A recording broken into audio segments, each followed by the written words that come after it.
Thank you.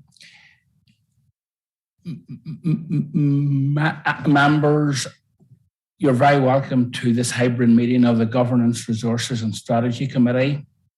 Can I ask everyone to please mute their microphones at all times unless invited to speak by myself? And for those members who are physically in the chamber this evening, can I remind you that when speaking into your microphone, you need to wait until you see yourself on the screens so that the live feed can pick up your comments. If you speak before your image is projected, those listening on the live feed or via Zoom will not be able to hear anything you say. And obviously, members, this is important, especially if a vote is being taken. So that said, you're very welcome to this monthly meeting. And can I ask for any apologies, members? Not seeing any. Councillor Lavery. Thank you, Chair. Just apologies from Councillor Tennyson. Thank you. Thank you, Councillor Lavery. And members, I have an apology from the Chief Executive, Roger, from Strategic Director, Sharon O'Gorman, and from Councillor Paul Barry this evening. So I'm not seeing any hands, not seeing any further lights. So, okay. Agenda item 2, members, are there any declarations of interest at this stage?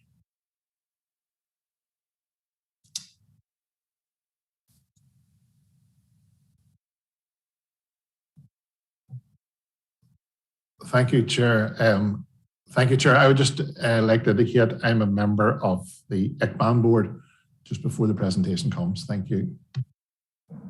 Thank you, Alderman Moutray. Councillor Kyle Savage.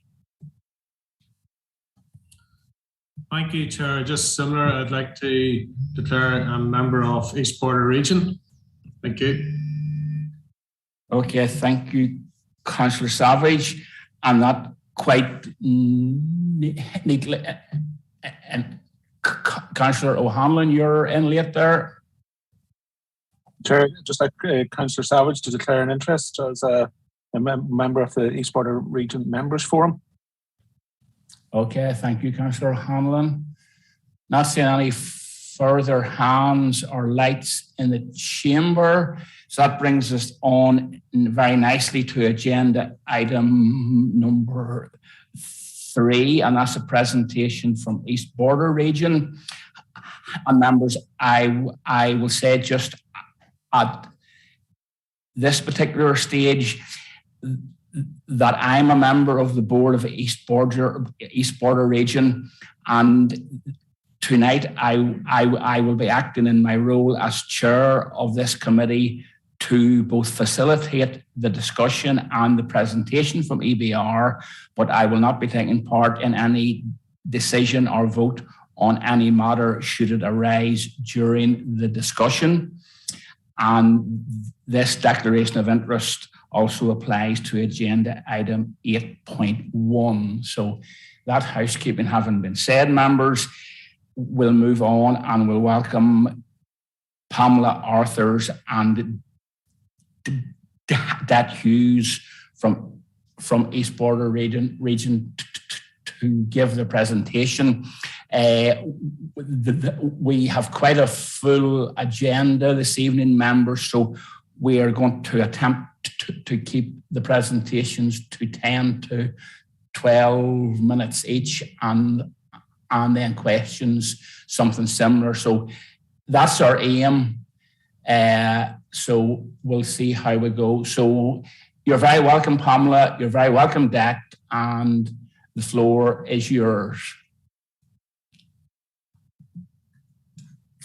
Councillor McClelland, thank you very much. And to the members of Armagh, Banbridge, Craigavon Borough, it's a pleasure to once again come along to present to you on the work which we are currently doing in East Border Region for you and for our whole region comprising the 6 member councils.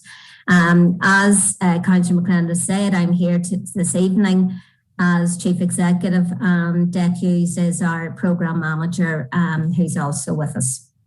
So quickly, I just want to briefly go through three elements of our work, Chairman. So first of all, our current activity, which is primarily under the Interreg 5A programme, to look at the strategic partnership funding, which we've applied for and is relatively new to ourselves in East Border region. And finally, and I feel more importantly, to look at local authority opportunities under the forthcoming Peace Plus programme, 2021 to 27. In reality, it probably will end in 2029 as it hasn't begun yet. So quickly on our Interreg 5A projects, you can see the list there. We have a total of 104 million approximately, which we are working on currently. These comprise local authority projects that you'll be particularly familiar with, the Carlingford Loch Greenway. You're also the biodiversity, or I should say the Ulster, the biodiversity project, which is being led by Newry Moor and Down district, but key officers involved from your district. The Co-Innovate, which is the small medium enterprise programme, which covers the whole eligible area for Interreg, and the Faster project, which I'll talk a little bit about. The others are the commercial opportunities that we have availed of with Northern Ireland Water, with Ulster University. So just to give you a little bit of background to the Faster project then, it's a 6.4 million euro funded project. We in East Border are lead partners, and it covers the eligible area of Northern Ireland, the border counties and Western Scotland. In short, what we are aiming to do is to build the EV public charging network.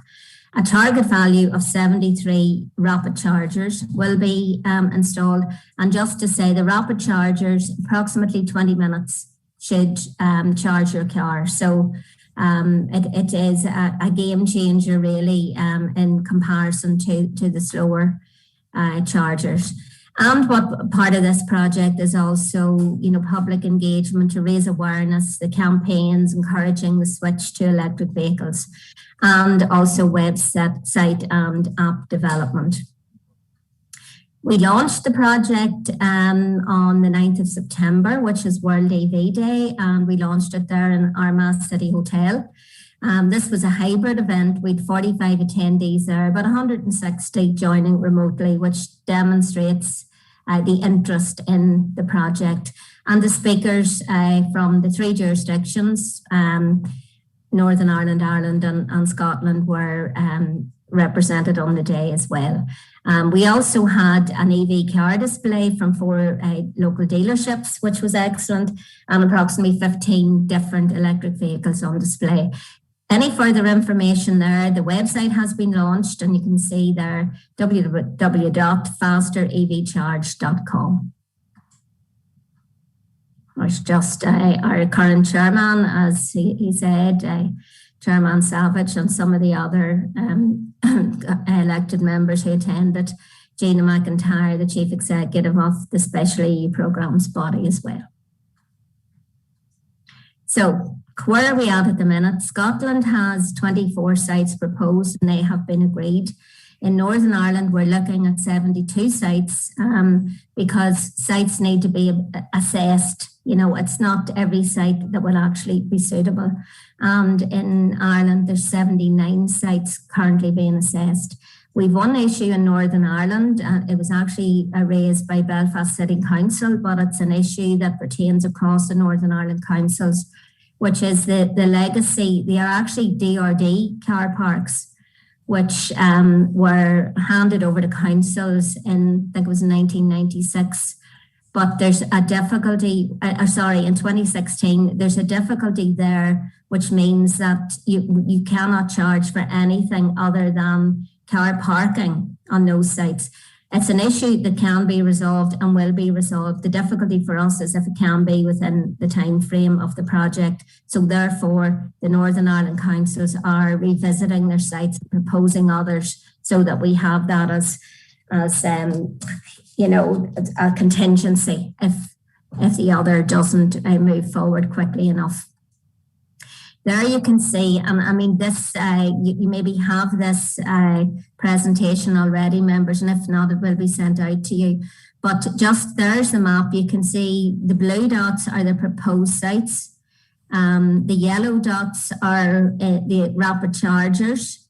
And then the purple ones are the high power ones. And there's only a few of those, as you can see, just to demonstrate how well, you know, how this project will benefit Northern Ireland. There's currently only 21 fast chargers in the whole of Northern Ireland as we speak. So this will give us another 25, 26. So moving on then, and I say I'll take any questions on that. Just a quick overview then, the Reconciliation Fund, we have made an application, 3-year programme of activity to the Reconciliation Fund. And basically what we wanted to do was engage more directly with our elected members and our key stakeholders. We want to capitalise on opportunities in 3 key areas.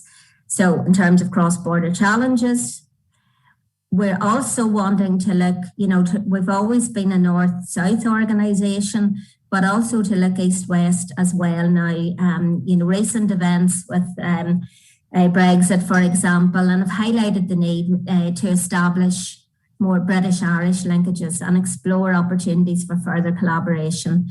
We also recognise that perhaps we need to engage new voices in East Border region. We are almost 50 years old. So integrating women, youth and minority ethnic groups. I suppose we've always taken this pragmatic approach to cross-border cooperation. It's flexible. We adapt to the current opportunities and challenges as we move forward. And this we see as being an opportunity now. So throughout year 1, we're looking at, you know, workshops in terms of the 5 areas as listed there. And also what we'd like to do there is a capacity building exchange visit to Westminster. We're also not specifically looking at Westminster. We'd also be engaging with the Welsh and the Scottish as well.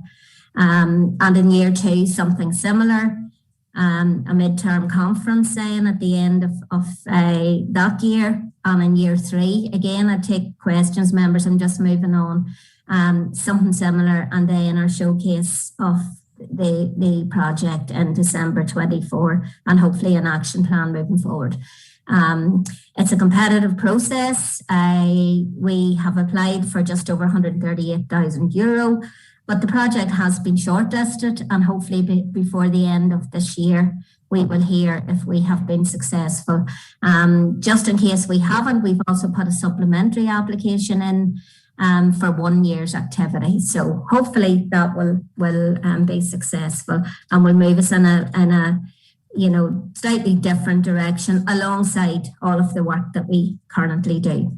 So thirdly then, members, and this I think is exciting. It's exciting not just for ourselves in East Border, but for you as elected members as well, because the new Peace Plus programme, it is a total budget of €1.1 billion at 100% funding. So that is significant, and that is there for us until 2027 and most likely 2029. The next slide outline, and this is the most important slide, I would say, in you know, everything that I'm going to show you. You can see there that there's 6 thematic areas under the Peace Plus programme.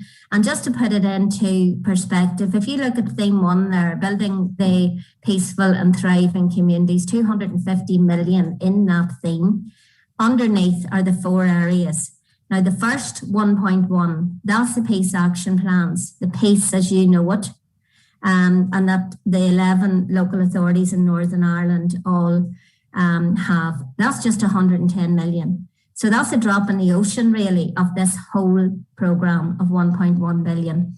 The PACE Plus is a combination of Interreg and PACE, old style PACE. So the other elements there, the other thematic areas, we in East Border Region are working with your councillor, with your officials, with our 6 councils and others, key stakeholders, to prepare applications across that range of the programme. We've done it before. It's nothing new to us, and I can assure you that your officers are fully engaged. It's such a huge programme, you really would need a dedicated presentation on that. I'm happy to do that at a later stage if that's what you require, and we have been doing that to some of our councils as requested. So the programme, where's it at? It's been approved by the governments. It will be submitted any day, really, to the EU Commission, and the first calls will come out mid-2022. There's a phased approach to calls, and there's what we feel will be the first calls. What have we done in order to ensure we maximise this programme? We have set up our thematic working groups. This is a tried and tested formula for us. It's worked in the past. So we have those 6 thematic working groups. They include officials from our 6 member councils. It's a bottom-up, needs-based cross-border approach. And basically what comes forward are the priorities initially singly in each council, and then we look at where are the similarities and where can we then develop a genuine cross-border project, because it will have to be cross-border for the majority of this programme in order for money to be drawn down. So the thematic working groups, they've been meeting regularly. Strategic cross-border priorities have been identified across all the themes, and the project development work is ongoing. Myself and Det would have regular conversations with SEUPB, because it's important that we're taking everyone in the right direction. And we're very hopeful that a number of projects will be successful across the wide range of the programme. So members, that's really all I wanted to say. I know it was very quick, but I suppose one final thing I would say is that with our current workload, we work with 60 partners across those that I showed you initially. And with COVID, it was very important that those partners were still able to draw down their monies from the Interreg programme. So we've managed to keep all of those deadlines, and thanks to the small staff we have in East Border. But I mean, that has happened. We haven't missed a deadline in all of that. So that work is ongoing. As I said, I haven't talked very much about it, but for us, really, it's the future. It's the new programmes and new opportunities under, particularly for us, PACE Plus. Thank you very much, Chairman. Okay, Pamela, thank you very, very much for that presentation, and to your colleague Det also. And it's nice that you kept in time, so that's excellent. Members, questions? Alderman Twyble, you're.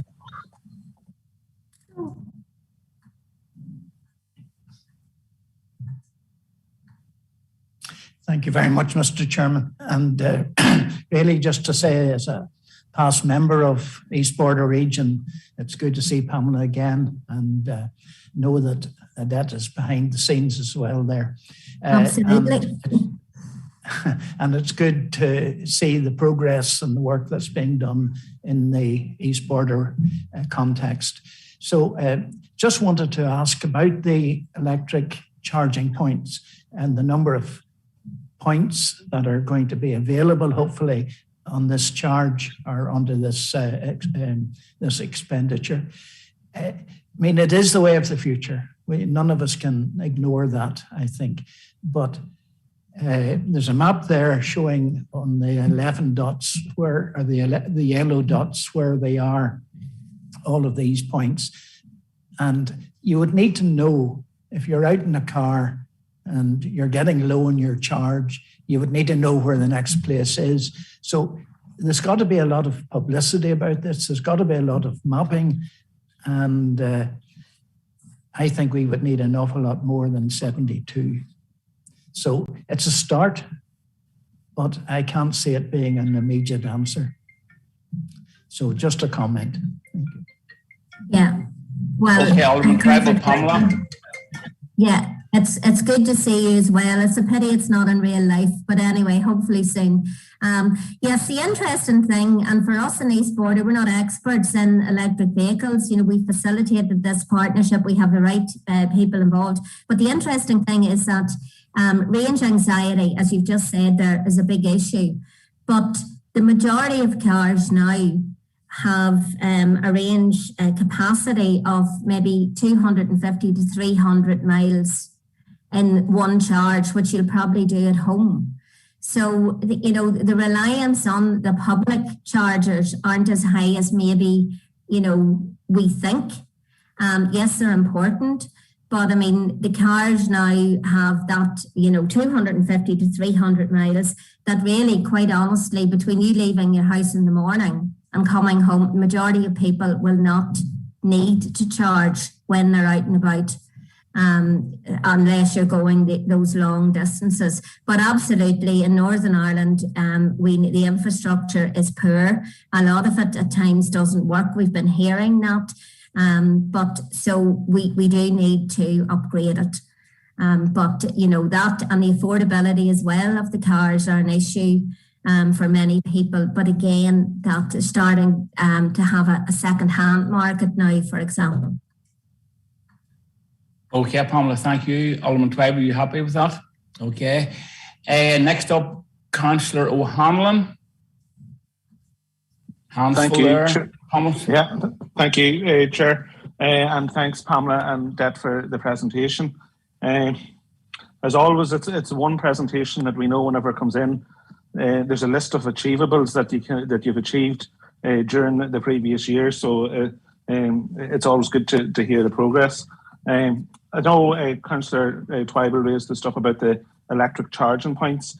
I think the Department of Infrastructure, well, first of all, I know the work that went on behind the scenes with Det and Pamela to get that faster project over the line. It wasn't easy, and there was a lot of work behind the scenes. So I think the two girls need to take credit for the work that happened there to get that over the line. Secondly, there is a project that the Department of Infrastructure is funding separately to Faster in relation to electric charging points and how are both interlinking with each other. And then finally, Chair, I know Pamela has offered there to come back at a later point and give us a presentation on Peace Plus, and I think that would be something that would be really useful. And if I can ask or propose that happens in due course. So thank you, folks. Yeah. Okay, Councillor O'Hanlon. Pamela, you want in there? Yeah, just to respond in terms of how will the different programmes work together. There is a working group which involves the departments from Northern Ireland, Ireland and Scotland that we meet on a 6-weekly basis. So they are looking at the sites that are being proposed and feeding in the information there, Councillor O'Hanlon, so that should ensure that there's not that duplication. We've also had the likes of Maxol who have contacted us to outline, you know, the chargers that they're proposing to put in. So again, is to make sure that you know, we're giving as wide a range of sites as possible. And I suppose one thing on your Peace Plus that I should have mentioned as well, and myself and Det were extremely pleased when the latest programme, the final programme for the Peace Plus programme is out. We could send it to you all just so you see, you know, the types of projects they're looking for. But under the last theme, 6.1, there's 32 million available there, and they've said that they will fund cross-border entities such as Euro regions, and they've actually referred to the Northwest region and East Border as you know, partnership models which should be promoted. So again, from your perspective, that's good because East Border region is our 6-member councils. So we certainly, the fact that we're named in that programme, we certainly want to maximise that as well moving forward. Okay, Pamela, thank you very much. You happy enough, Councillor O'Hanlon? Yes, Chair. Thank you. Thanks, Pamela.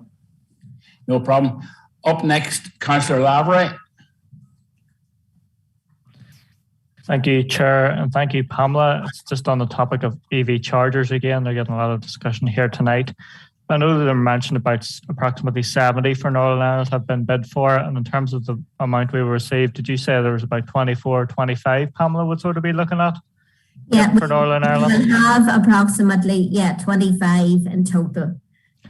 Yeah, I'm just conscious that, you know, when you boil down, that only might be half a dozen or so, maybe for our council, if they're only spread out, you know, across the ones involved in the East Border region, or involved in all 11 super councils. It's wider than that, Councillor Lavery. But the key point when we're looking at it is it's complex in terms of you need accessibility and grid availability. And that's a big thing, you know, for these sites. So that many sites will not actually work. We're finding that. But yes, it won't be an awful lot in terms of each individual council, but in terms of the rapid charger network for Northern Ireland, this one project will double what's available there. And the owners, the Electric Vehicle Owners Association have really welcomed the project because they think that this is making a big difference, more than perhaps, you know, I would have even thought initially when we first had the project approved. Thanks, Pal. I just appreciate that. I know it's complex, but certainly coming from you know, to get into parochial, our council, would certainly hope that our council is represented. Know the correlation of those faster charges is very Belfast-centric at present, and there is more in Northern Ireland than just Belfast. You know, even the likes of Lurgan or Craigavon in general, but also the likes of Armagh certainly could be doing with additional charges, and I'm just hope that you will be certainly advocating in the case of our council and other councils that distribution is done on a fair basis and not Absolutely. just concentrated in one particular region as is the current setup. Thanks, Pamela. Yeah, Councillor Lavery, it's in our interest to make sure that we do have these charges in our member councils. But at the same time, you know, your officers are working with us. They're providing us with the potential sites, and it's a work in progress. It's very much a work in progress. And so finally, I should say, it's the department that will agree the sites.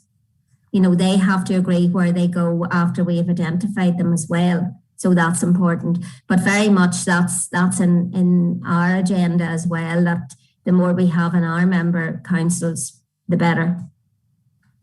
Okay, thank you, Pamela. Councillor McNally, you're up next. Thank you, Mr. Chairman, and thank you to Pamela and indeed Pat for the presentation. Mr. Chairman, I was slightly late, so forgive me if I raised something that has already been covered. But I was seeking a wee update from Pamela just on the Ulster Canal Greenway from Middletown to Monaghan, and particularly around the shortfall. Has any progress been made on that? Pamela? Yeah, both the three greenways, I should say, there's three greenways programs under Interreg. You have Carlingford Lock, you have the Ulster Greenway, and then Northwest Greenways. They've all had a shortfall of monies. A business case has been on the request of SEUPB for additional monies. At this point, the additional monies have not been approved yet. However, what SEUPB has done has allowed the projects to extend to December 2022, which they are confident that in that time, the additional money then will be secured right up to 2023. So it's not probably what you wanted to hear, Councillor McNally, but what they're doing is an exercise across all of the Interreg programme to look at where there may be shortfall or whatever. And, you know, with the COVID situation, that's an ongoing process. There's obviously some projects that haven't managed to do what they said they would do, and there's money available there. So I'd be fairly confident that the money will be forthcoming. The projects are able to move forward with what SEUPB has approved for now. But that's all I can say at this stage. Okay, Pamela. Councillor McNally, are you happy with that? I want you back in again. Yeah, thank you, Mr. Chairman. I was going to ask Pamela how confident she was, but she answered that at the very So Thank you, Pamela. Fairly, you caveats there, but yes, fairly. Okay, Pamela, thank you. Councillor, you're happy. So I'm not seeing any hands. I'm not seeing any lights in the chamber. So given that, all it remains for me to do is to thank Pamela and also Det for coming here this evening, albeit virtually, and presenting to us and answering questions. And we appreciate it, folks. Thank you very much. Thank you, Chairman, and Christmas to all of you. And you too. And you too, Pamela. Thank you. Thank you. Okay. Bye. Okay. Bye-bye. Bye-bye. Okay, members, give us a couple of minutes while we bring in our next speaker, please. Oh, leave. Sorry.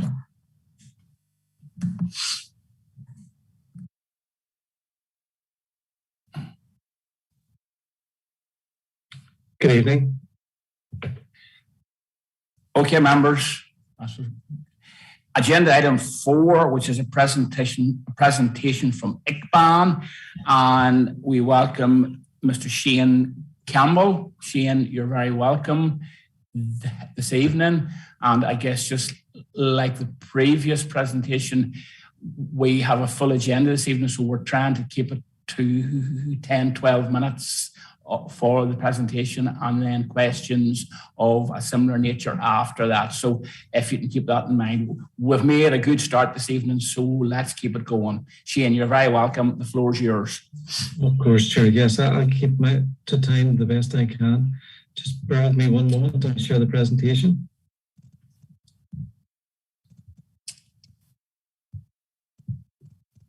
That should be coming across to you now, Chair, is it?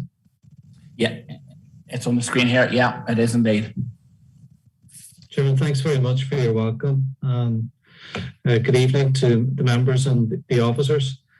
It's a great opportunity to be able to present to you the current status of our work programme and what ICBAN's been involved in recently. I'm going to be covering 5 areas here that are set as the outputs for our work through the service level agreement with the Council. And the very first one will be our work on regional literary tourism and a project that's called Spotlight. This project is coming to a close now in the next 3 months. It's the first real EU project that's been focused on literary tourism. That'll see the completion of some 14 digital apps across the 4 regions of Northern Ireland, Scotland, Ireland, and Finland. And 2 of those are for the Northern Ireland area. We've also completed a business incubation program for a number of SMEs and been providing them with innovation vouchers to bring new products and services to market. Those SMEs are now taking part in a transnational literary tourism network, and hopefully, if conditions improve, they'll be able to join with another 20 SMEs as part of a joint program in Wigtown, Dumfriesshire, Scotland in early next year. The completion of the project will see a transformative guide, and this will be provided to the Borough Council and all our member councils and other stakeholders, really looking at the lessons learned, the good practice from this project, and setting us up to deliver or develop new projects similar to this in both the UK perspective, but also in terms of the Irish partners in the project and to the EU. So that's the Spotlight project. You can see here just a flavour of some of the apps that are available. They can be downloaded through Android and also iOS. And you get a flavour here of some of the publicity on the project, which is quite regular and concurrent around stories, initiatives, writers, just to give a whole flavour of the developments in literary tourism in this region and beyond. And you can see some profiled here from this borough and beyond as well. Our second area of work is broadband, and the Northern Ireland Audit Office report into the use of public monies on broadband infrastructure in Northern Ireland has been released. We had initiated this in 2017, drawn on work that we completed in our Fibre at a Crossroads reports. The objectives of this piece of work has been that we've been seeking transparency on BT's investments and the use of government's broadband funds here. And secondly, that we have pressed for clawback of those funds to enhance delivery into rural areas. Now, that report has been quite critical of the management of the government funds and the contractors, and we've asked the Stormont Public Accounts Committee to action a review of the key findings from that. That could see somewhere in the region of potentially millions or up to 20 million in clawback funds being brought back into the public exchequer in Northern Ireland. And hopefully that could be released into delivering broadband for other not spots beyond Project Stratum. Our work elsewhere in the whole areas of digital and broadband is in a project called Digi2Market, and this has been designed for SMEs to take advantage of new digital marketing opportunities in virtual reality and augmented reality. That will see the release by Ulster University, one of our partners in this project, of Digital City, which is a gated portal for SMEs from the Borough and beyond to interact internationally on solutions and product collaborations, exporting really in general. And tomorrow sees the culmination of a series of 4 free webinars that we've had for businesses of the area. And those topics have been on search engine optimization, automated marketing, e-marketing, and export marketing. So another very valuable project that we would hope to build on for the future. But the main area and the main thrust of our work has been around promoting our strategic initiative for the region called the Framework of Regional Priorities, which has been supported by the Borough Council and the other 7 member councils in the ECBAN partnership. Just to give a flavour for some of the development opportunities that are coming through the framework, I'll quickly touch on some of those. We have 5 pillars. The human capital pillar is very much about education, skills and training. And we've an initiative that has brought together regional education providers, including Southern Regional College, with Southwest College, with IT Sligo, who are now in March of next year becoming the Atlantic Technological University for Ulster and Connacht. And they're coming together to develop common opportunities that can address obstacles development. Now, this is very much in the early stages, but Southern Regional College and the others are looking at a series of key priorities that they hope to develop by way of projects, programs, initiatives, or interventions next year that will support the delivery of providing the skills and the upskilling needed to assist industries in our region. Second pillar is greening the region, natural capital. And this is probably where the main thrust of our work has been on. We've been doing some work in promoting a cross-border greenways master plan to look at all of the key greenways that are being promoted, that are in potential stages of development, and an idea to be able to, as I'll show here in red, you can see a vision for a greenway that will run from Sligo to Enniskillen and then along the Ulster Canal from Clones right up to Lough Neagh and beyond to Belfast, but also this interlink between Enniskillen and Clones. And we've been speaking to both governments about the opportunities for this, and you can see in this map that we've developed here, you can see where councils have helped us plot some key tourist attractions that could impact the greenway or be impacted by the greenway. You can see the range of environmental assets that we have here across our region. You can see food trails and food festivals that we know that are key, but also the 4 key tourist destination brands. Embrace the Giant Spirit, of course. You've also got Ireland's Ancient East, Wild Atlantic Way, and Hidden Heartlands. And our opportunity is with a master plan supported by the 2 governments that we can try and realise this vision and ensure that greenways in development stages by the various councils won't be in a back-to-back fashion, but can link up and can create something bigger and better than what could be local. Also in greening the region, we've secured some funding for a transition project on how cross-border communities can address climate action. This project will commence in January and is really about how we can look at peace building through bringing together communities from both sides of the border, from all traditions really, to focus on climate action-led initiatives.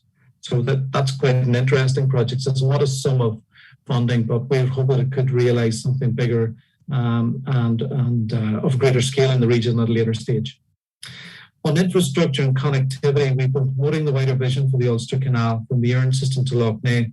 So there's been some significant investments by the Irish government from Clones down to the Erne system.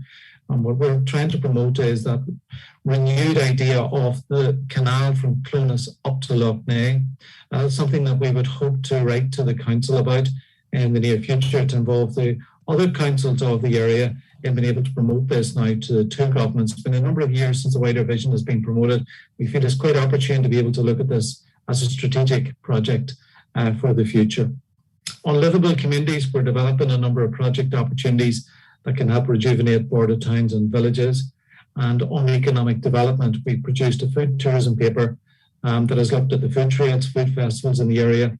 Over the next while, the board's going to be looking at a regional agri profile.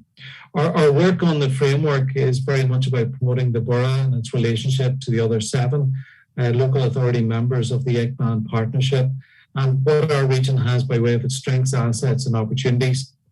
We've been able to map the framework against key government strategies and policies that are out for consultation. So we've also sought a number of meetings with all political parties and been meeting with those. We're actively engaging with all the governments and with a series of funder meetings as well as we try and promote the opportunities through the framework. Just my last 2 slides now. The first is on a Brexit initiative. On the 22nd of October, we released the Border After Brexit report. That now means that through the 4 reports that we've completed, that we have some 2,000 responses gathered, enables us to submit evidence to various committees and consultations on how Brexit has been and the protocol has been impacting on people, businesses and the communities of our region.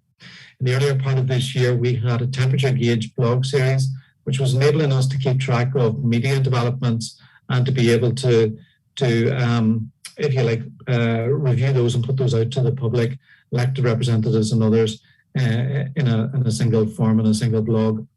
There have been opportunities to look at opportunities to address Brexit through our new FRP strategy. And today I was involved in a webinar looking at collaboration on climate action across the island and also on protecting nature and biodiversity. And we have a briefing paper on the implications of Brexit for our strategy and on a north-south and on an east-west dimension there as well. Just finally to close, our international work is very much our core work, partnership work really between the 8 member councils from both sides of the border. That's a key part of our work. We've also been involved in managing these 2 international partnerships that I've spoken about. And we've been engaging governments in current funding opportunities and joint supports to the border region for After Peace Plus. So we recently met with Minister of State, Conor Burns, MP, and I've spoken to him about how beyond Peace Plus, UK funds through the Levelling Up programme, Shared Prosperity funds, and the Irish government's Shared Ireland funds can be brought together to look at some joint territorial interventions that can assist our border region for after Peace Plus concludes in 2027, and also how there is still the opportunity for the UK perhaps to still be involved as a third country in the Interreg programme, whilst the UK is still negotiating Brexit with the EU and looking towards opportunities in the Horizon Research programme. We continue to be engaged with the EU on a range of opportunities as our projects develop, and particularly from the Irish side as well, of our partnership. And we facilitated an EU workshop on developing natural and cultural assets in peripheral regions. Chair, I just wish to close by acknowledging and thanking the support of the Council to our work in ECBAN. And that comes in a number of forms. It's through the financial contribution, which we're much appreciative of, through the active involvement of the 4 members nominated by the Council to ECBAN. Councillor Sam Nicholson's our new Vice Chair as of a couple of weeks ago. Councillor Ina McNeil is our immediate past Chair. Also, of course, Councillor Elaine Michael and also Alderman Stephen Mutry, and we appreciate all their active input and direction that helps us get on with our work. And just finally, to the Chief Executive, the Directors, and to the Community Planning Team, to Elaine, Trish and Michelle for all their good work and support to us. Thank you, Chair. I've quickly run through that and I'm happy to take any questions. Okay, Shane, thank you very much for that very detailed presentation, and you kept nicely to time, so that's great. Members, questions?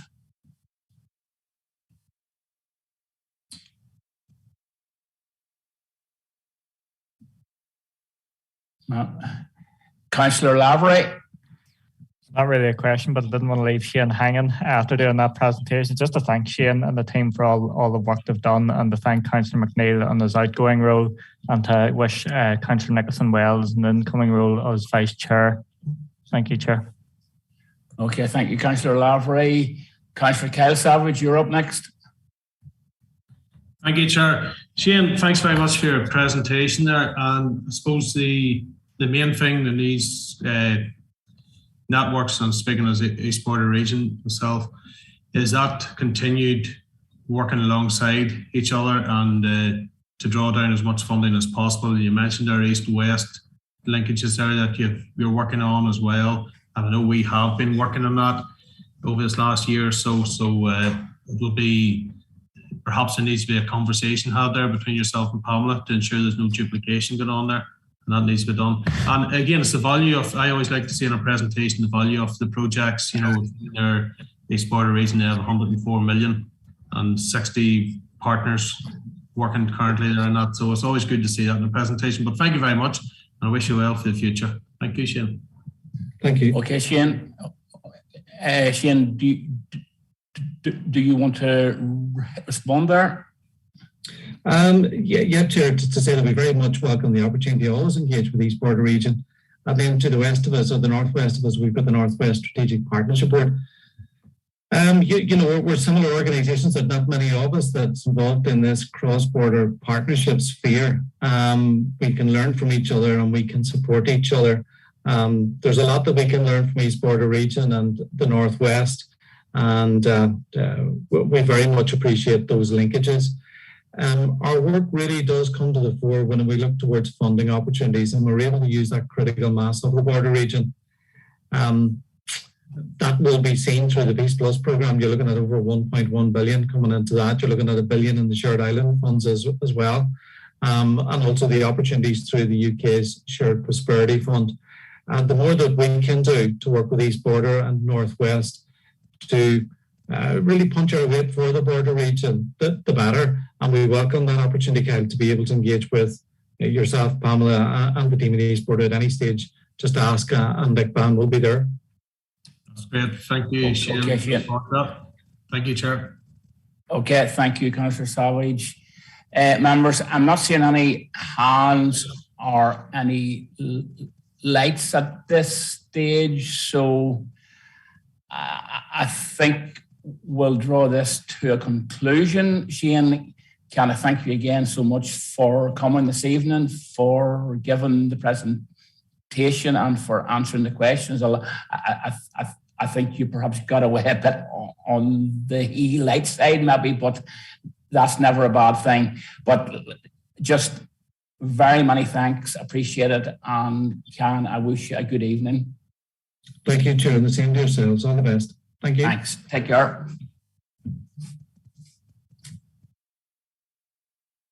Okay, members.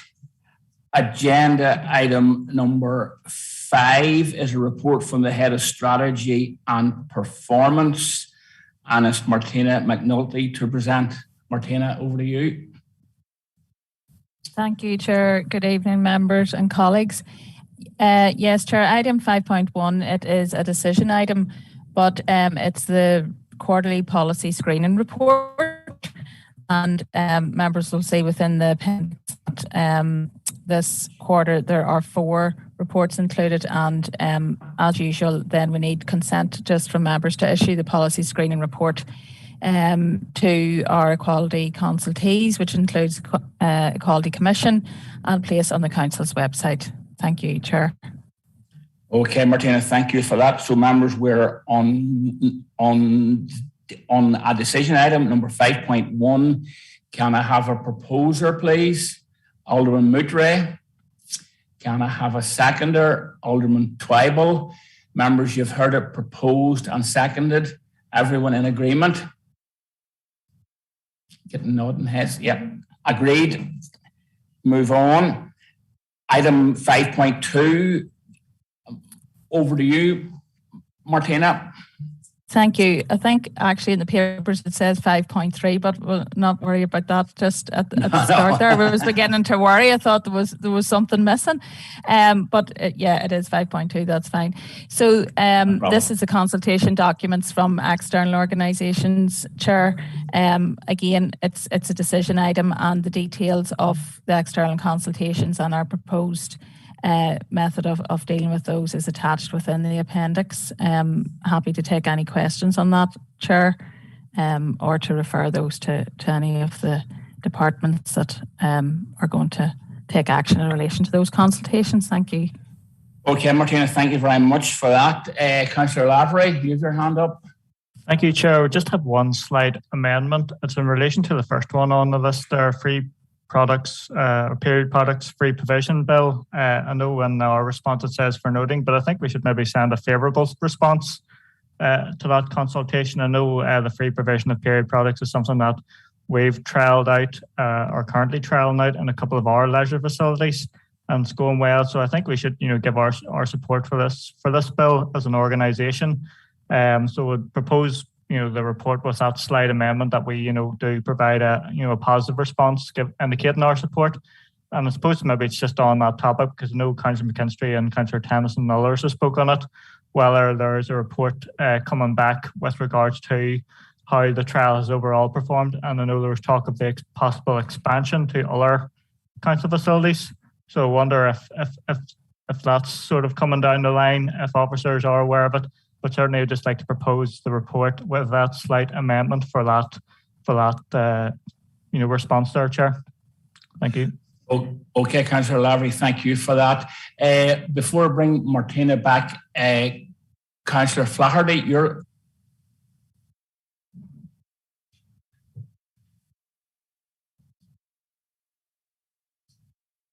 Am I good to go?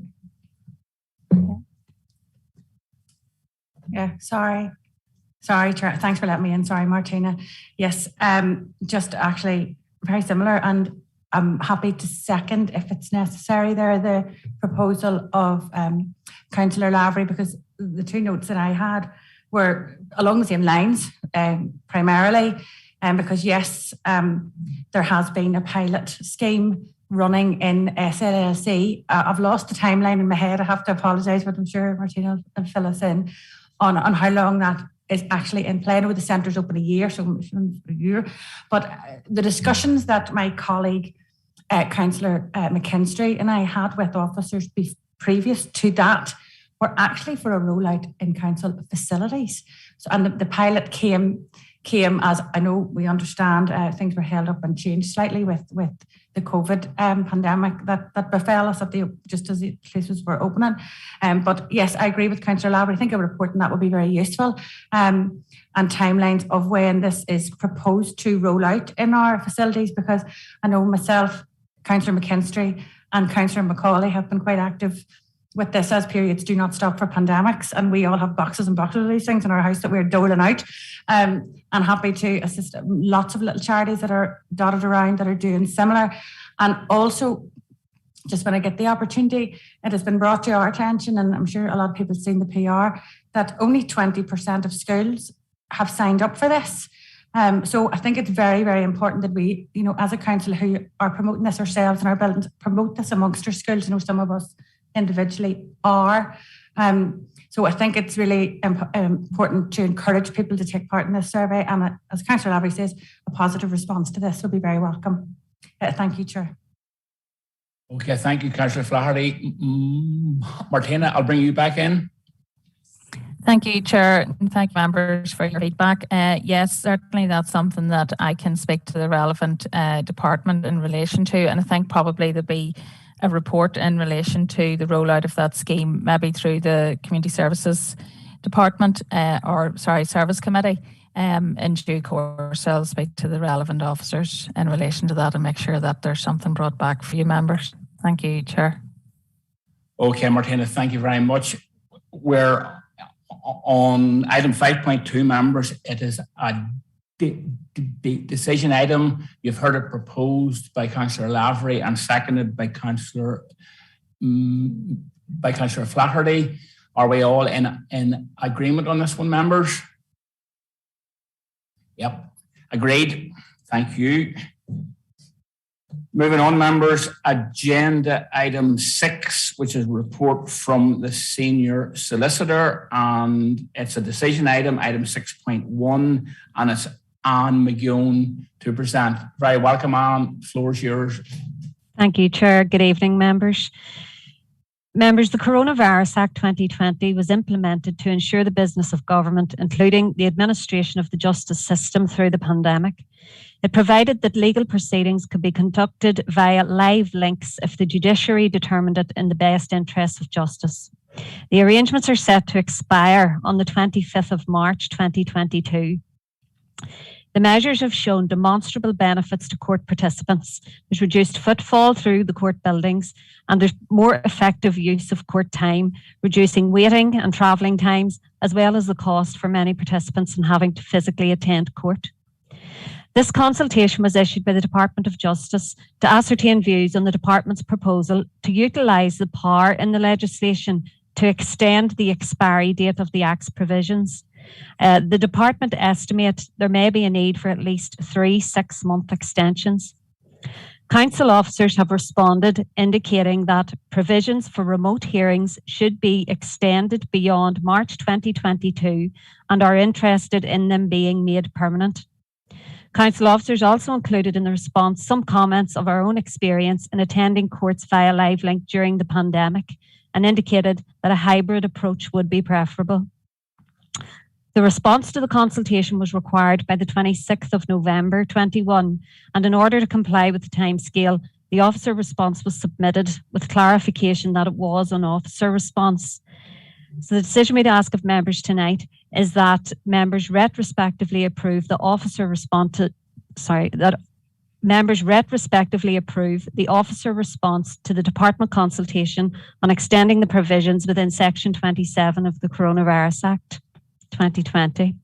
Thank you, Chair. I'm happy to take any questions. Okay, and thank you for the report, members. You've heard Anne. It is a decision item. Councillor Michael. Thank you, Chair. Yes, no, just happy to propose, and I think, just as solicitors mentioned there, I mean, I think Zoom and hybrid meetings have changed the nature here and across all formats, tribunals as well. So I'm all for the response and happy to propose. Thank you, Councillor Michael. Members, you've heard it proposed. Have I got a second there? Alderman Twyble. So members, you've heard it proposed by Councillor Michael, seconded by Alderman Twyble. Are we all in agreement? Nodding heads. Yep, thank you. Members, agenda item number 7 is a report from the Head of Estates and Asset Management, and it's item 7.1, and it is a decision item. And Jonathan. Thank you, Chair, and good evening, members. Report 7.1 is a report in relation to external lighting of council buildings. Members will see in relation to Appendix 1 a schedule of lighting requests that we have received during this year, and we would seek members' approval in relation to the schedule as outlined in Appendix 1. Chair, happy to take any questions. Okay, Jonathan, thank you very much for that. Alderman Outre, you're wanting in?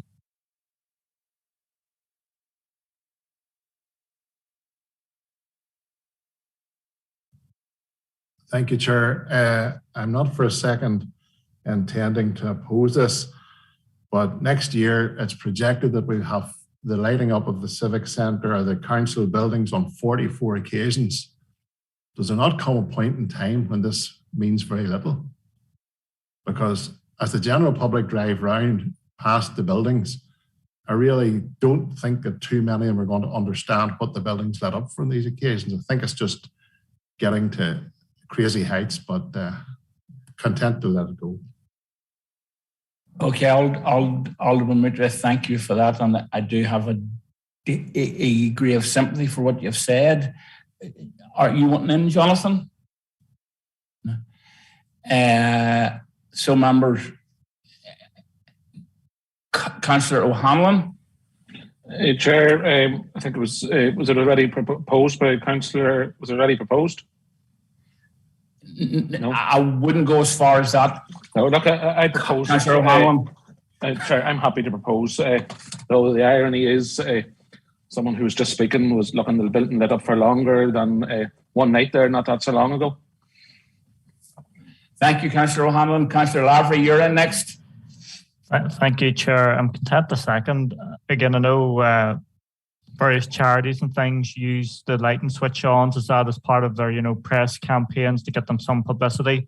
Because, there are a lot of charities and things like that, and I do have a bit of difficulty getting their time or getting, publicity time across social media and across, all our platforms. So the light switch ons and things like that are a way to help focus some attention, even briefly, upon these good organisations and the good work that they do in their causes. So as I say, Chair, I'm content to second. Thank you. Okay, thank you, Councillor Lavery. So members, we're on item 7.1, the external lighting of council buildings. We've heard it proposed by Councillor O'Hanlon and seconded by Councillor Lavery. Have we agreement on this, members? Broadly, thank you very much. Passed. Thank you, Jonathan. Members, agenda item 8, which is the report from the Head of Community Planning, Policy and Research, and their information items, starting with 8.1. And in the absence of Elaine, Sharon McNichol is going to present this. Sharon. Thank you, Chair. Members, this refers to, in some part, the earlier presentations which you received this evening. As part of the SLA, each of the networks commit to completing a 6-month progress report, as well as attending committee, as they have done this evening. And those progress reports are appended to this document. This item's for information. Happy to take any questions members have. Okay, Sharon, thank you for that on 8.1. Members, have we any questions or queries for Sharon on item 8.1? Not seeing any hands or not seeing any lights in the chamber. So we'll move on. Sharon, over to you again. Item 8.2, community planning update. Thank you, Chair. Members, this is just an update on the work of the Community Planning Strategic Partnership, which last met on the 17th of November, and the minutes are attached at Appendix 1. The next meeting is due to take place in March 2022. Again, this is for noting, members. Happy to take any questions. Thank you, Sharon, for speaking to that. Councillor Peter Lavery. Thank you, Chair. I'm not sure if I need to declare an interest. I'm just my party's rep on the community planning team. So just declare that if required. As am I, Councillor Lavery. But yeah, thank you for that. Members, are there any other questions or queries on item 8.2? Not seeing any hands or lights. Okay, thank you. We'll move on. Agenda item number 9 is an item of correspondence from Department for Infrastructure in relation to the driving test on MOT waiting times. So it's fairly self-explanatory. Councillor Tinsley. Yes, thank you, Chair. And I also want to thank the Minister's Private Secretary for her reply. I very much appreciate her offer to meet with the Director of Operations. The letter that came back was outlined a number of procedures, which on the letter read extremely well. However, in practice on the ground, what I'm experiencing is slightly different. For example, I was contacted yesterday that all available dates in Craigavon are all booked up to May 2022. So if someone wants to apply today for a driving licence, they can't get a driving licence here in Craigavon until June. Another issue that is becoming a bit more regular on calls to me is the fact that, and it's totally unacceptable, is the fact that tests are being cut short. So if a pupil makes a mistake within the first 5 minutes, the test is over. And then, the pupils have paid for the full test, even if it is a negative experience. They should still have that experience, because every experience will help you on the next time round. But I can't understand why examiners are taking it upon themselves. Who benefits from an early return back to the depot? if a pupil fails within 5 minutes, it's not as if they can squeeze another test in because the next test isn't coming into their allocated slot. Finally, what I would like to raise with the department as well is that I had requested at the DFI clinic to mark out the white lines, anything that's going to help the pupils that's out on their test route, and then to get the white lines actually repainted. I was told just last week it came back that the money wasn't available. There is a programme of works going to happen in the area, but unfortunately this isn't included in that. So I would like to highlight that to the department. I think this needs done urgently because I have spoken to a number of driving instructors, and they have said that actually would help that would really help, especially for the learner drivers. So what I'm really saying is I want this to be an opportunity to discuss these and other issues, and I think it will be very beneficial. I definitely don't want it to be a negative meeting, criticising or anything like that, because I know in their own mind that they're doing what they think they're not. It's not that they're doing nothing, Chair. But, I want us to be the voice of the constituents who are contacting me and many other councillors who are frustrated. They're emotional and they feel absolutely helpless. And I just want to put their case forward that the department can actually hear what we are hearing on the end of a phone, and we're feeling helpless that we can't get anything done. So it's not a negativity. It's just I want to try to express what our constituents are finding on the ground, and maybe they can improve or do something further. So thank you, Chair. Thank you. Okay, Councillor Tinsley, you make very good points. As the father of someone who has only recently passed this test, yeah, you're absolutely right. That if you saw the car coming back in to the test centre in less than 30 minutes, it wasn't a good result. So you make a very valid point. Councillor Cosby, are you? Chair, can I just come back if I need to make that a formal proposal to meet with the... It was offered in the letter, but if I need to make a formal proposal, I'll propose that. Thank you. Okay, thank you, Councillor Tinsley. Councillor Cosby. Yeah, thank you, Mr. Chairman. And again, just note, thanks to Councillor Tinsley. I know she's been a champion for learner drivers and the driving instructors throughout the pandemic. So credit to her for chasing the issue.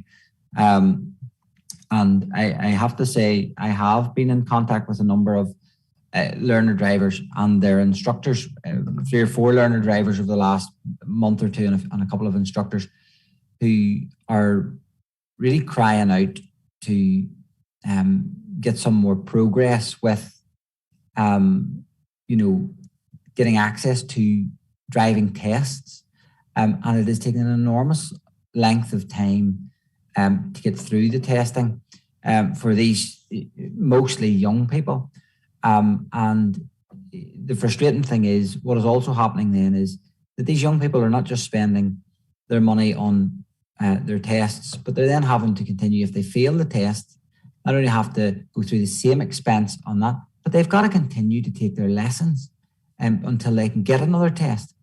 And so there's an enormous amount of investment being put in to these young people. Maybe they're saving for insurance or whatever else. And we know that is not on the decrease for any of them either. So the department really do need to set out what their plan is to reduce the waiting time between driving tests, and how can these things be progressed much more quickly, and how they can reduce the backlogs. I think it is a critical issue for our young people particularly, but also for those young people who are maybe at the stage of getting into work, who need access to a vehicle to get to work and to commute. Of course, we're talking about youth employment, unemployment, and all those sorts of things. And this is one sure way of helping young people to get access to work beyond maybe their immediate vicinity. So we've got to be doing all we can to support them in this, and to encourage the department to speed up the testing process for young people to get access to them, because the waiting lists are far, far too long between a test.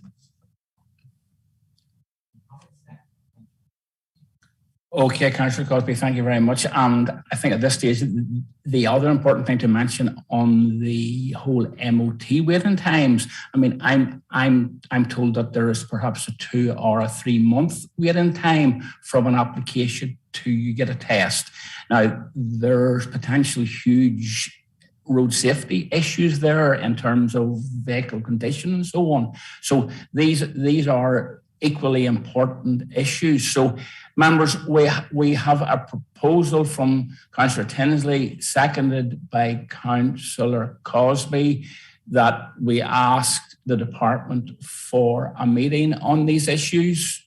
Are we happy enough across the chamber on this, members? Nodding heads, agreed. So officers, yeah, okay, thank you very much.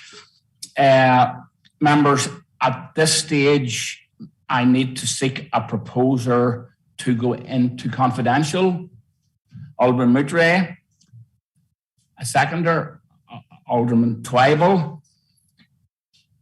Members and online viewers, in accordance with Schedule 6 of the Local Government Act, exempt information, we will now be moving into a confidential session of this committee. This means that we will be turning off the public feed of the meeting. This will be returned when the meeting is restarted. Can I ask the ICT officers to please turn off the feed and confirm with me when the confidential section of this meeting can proceed?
session. Thank you. Agenda item number 15, any other relevant business? Members, I haven't been notified about any other relevant items, so it only remains for me to do four things. I think number one, to thank members for their attendance and participation this evening. Number two, to wish them a remainder of a good evening. Number three, to wish them a happy Christmas and a peaceful 2022. Thanks, members. Thank you, Chair.